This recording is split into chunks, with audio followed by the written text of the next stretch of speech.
Hello friends, എല്ലാവർക്കും നമസ്കാരം.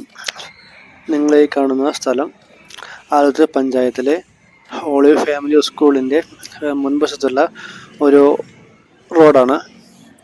അത്യാവശ്യം നല്ല വീതിയുള്ള സ്ഥലം തന്നെയാണ്. ഈ സ്ഥലം ഒരു സൗന്ദര്യവൽക്കരിച്ച, അതായത് ഞാനിവിടെ അതിനുവേണ്ടി കുറച്ച് മരങ്ങൾ വെച്ചിട്ടുണ്ട്.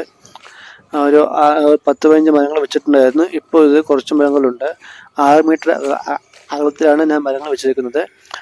ഞാൻ ഉദ്ദേശിച്ചത് ഇതുപോലെ മരങ്ങൾ വെച്ച് ഇതിനിടയിൽ ഗാർഡൻ ചെയർ, വിളക്കുകാലുകൾ, വേസ്റ്റ് ബിൻ എന്നിവയൊക്കെ വെച്ച് ഒരു വഴിയോര യാത്രക്കാർക്കും ഇവിടുത്തെ ജനങ്ങൾക്ക് ഈ വൈകിട്ടുള്ള ഒരു ഇടവേളകൾ വിശ്രമിക്കാനുമുള്ള പ്രദേശമാക്കി വളർത്തിയെടുക്കാനാണ് ഞാൻ ഉദ്ദേശിച്ചത്. പക്ഷെ എനിക്ക് കൂടുതലൊന്നും ചെയ്യാൻ കഴിഞ്ഞില്ല. ഇനി ചെയ്യാൻ കഴിയുമെന്ന് ഞാൻ വിചാരിക്കുന്നു. ബാക്കി പറഞ്ഞു വന്നത്, ഈ സ്ഥലം നല്ല വൃത്തിയാക്കി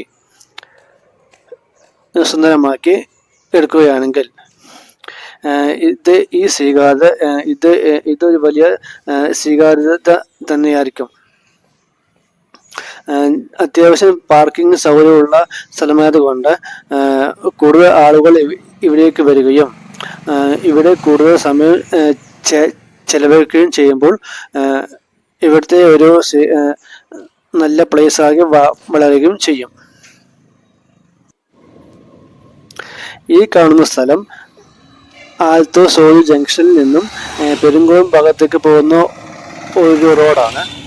ഈ സ്ഥലം സൗന്ദര്യവൽക്കരിക്കാനുള്ള പദ്ധതി ആലത്തൂർ പഞ്ചായത്തിലുണ്ട് എന്ന് അറിഞ്ഞു. ഇപ്പോൾ എന്തായി എന്ന് അറിയില്ല.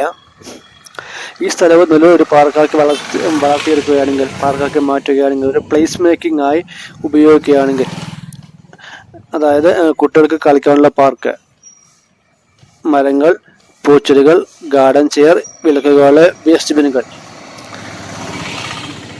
എല്ലാം ഒരു അടുക്കും ചിട്ടയുമായി വെച്ച് വളർത്തിയെടുക്കുകയാണെങ്കിൽ നമുക്ക് നല്ലൊരു മാറ്റത്തിന് തന്നെ തുടക്കം കുറിക്കാം. കൂടാതെ ഇതുപോലെ നല്ല കൂടുതൽ ബേക്കറികൾ വരുന്നു, കൂടുതൽ ഷോപ്പുകൾ വരുന്നു, കൂടുതൽ ജനങ്ങൾക്ക് ജോലി ലഭിക്കുന്നു, കൂടുതൽ പുതിയ ആശയങ്ങൾ ഇവിടെ വരുമ്പോൾ ജനങ്ങൾക്ക് ഉണ്ടാവുന്നു. അവർ തമ്മിൽ സംസാരിക്കുന്നു, അവർ കുട്ടികൾ തമ്മിൽ കളിക്കുന്നു, കൂടുതൽ ഉല്ലാസമുള്ളവരും സന്തോഷപ്രദമായ കുട്ടികൾ ഇവിടെ നിന്ന് മടങ്ങുന്നു. ഇതുവഴി കുറേ പ്രദേശങ്ങളെ കൂടുതൽ വ്യാപിച്ചെടുക്കുകയാണെങ്കിൽ അത് നമുക്ക് തന്നെ നല്ലൊരു ഉയർച്ചയും മുതൽക്കൂട്ടും ആവും.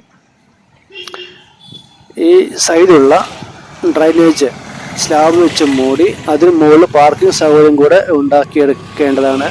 പിന്നെ ഇതുപോലുള്ള പൂച്ചെടികൾ, പച്ചപ്പുള്ള പൂച്ചെടികൾ നല്ല വൃത്തിയായി വെട്ടി കുറേ ഭാഗങ്ങളിൽ വെക്കുകയും പരിപാലിക്കുകയും ചെയ്യണം.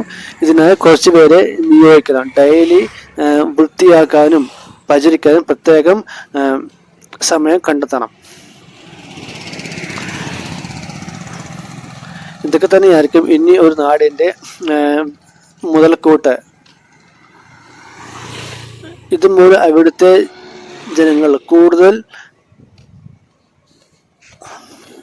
മാനസിക വളർച്ചയും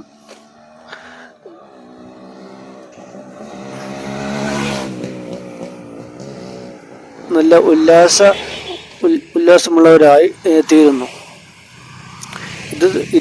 ഇത് തന്നെയാണ് നമ്മൾ കേരളീയർ ഓരോരുത്തരും ആഗ്രഹിക്കുന്നത്. നമ്മൾ പുറത്തുപോയി മറ്റുള്ള നാടിനെ പ്രശംസിക്കുന്നു, നമ്മുടെ നാടിനെ ഇകഴ്ത്തുന്നു. അതിന് മാറണം. നമുക്കും നല്ലൊരു കാലം ഉണ്ടാവണം. Thank you.